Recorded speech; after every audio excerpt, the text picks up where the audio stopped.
Today's lesson is going to involve adding and subtracting rational expressions with unlike denominators. I'd like you to take some time and just kind of view the information to the right with regards to what we will be doing in example 1, 2, and 3. You can take some time and copy this down as notes as well. It's always helpful. And this way you'll have it as you're working through your problems.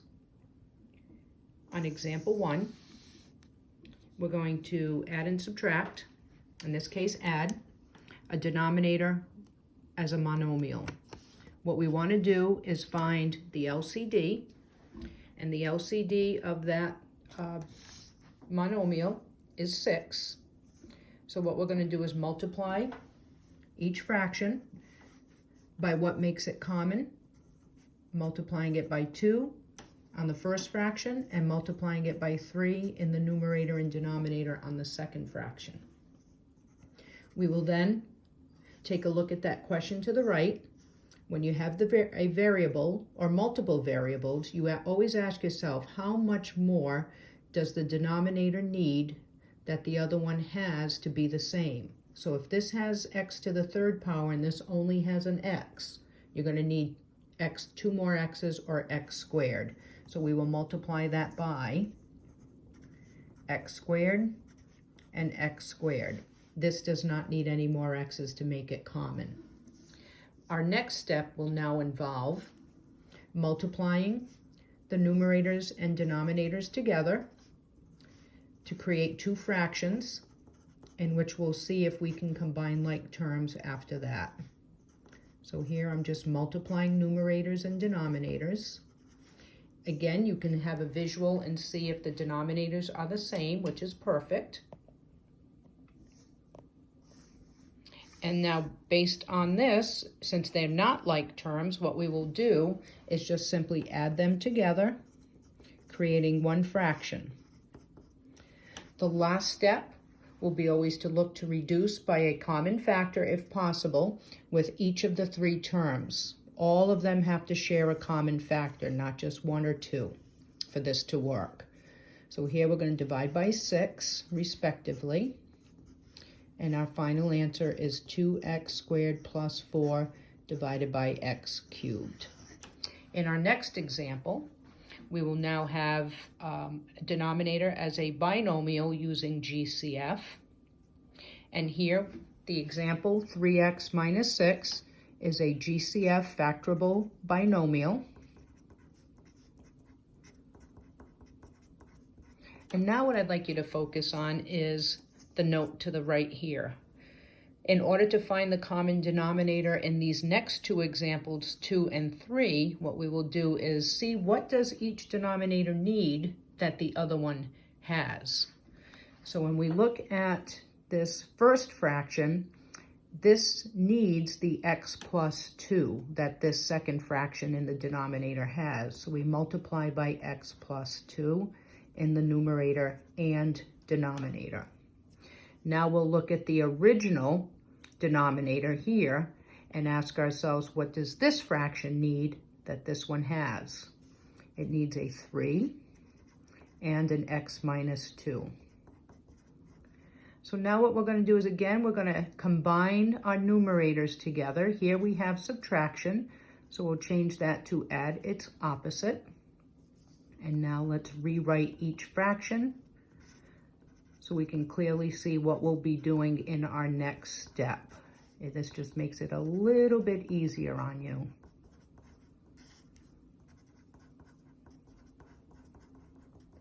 Okay, so now that you have that fraction, or fractions, now we can see we're going to distribute in the numerator and then combine like terms. So let's distribute in our numerator.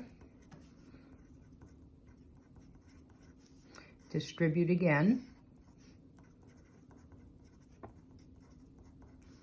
All over the common denominator. And now we'll combine like terms.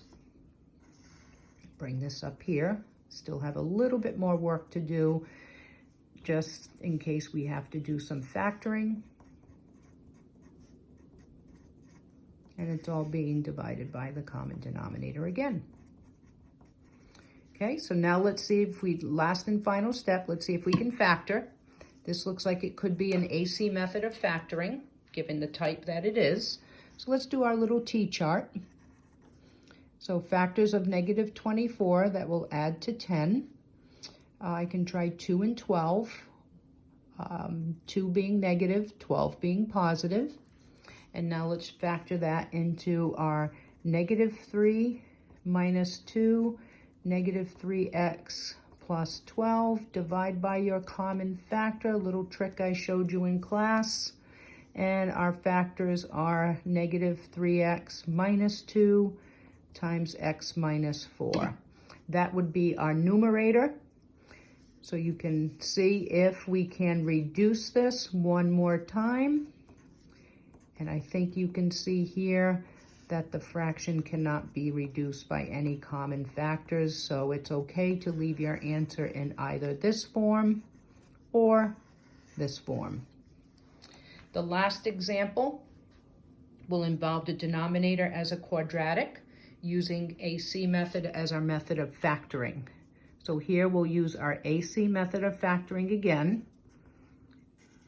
So instead of showing you the whole process again, I'm just simply going to factor it.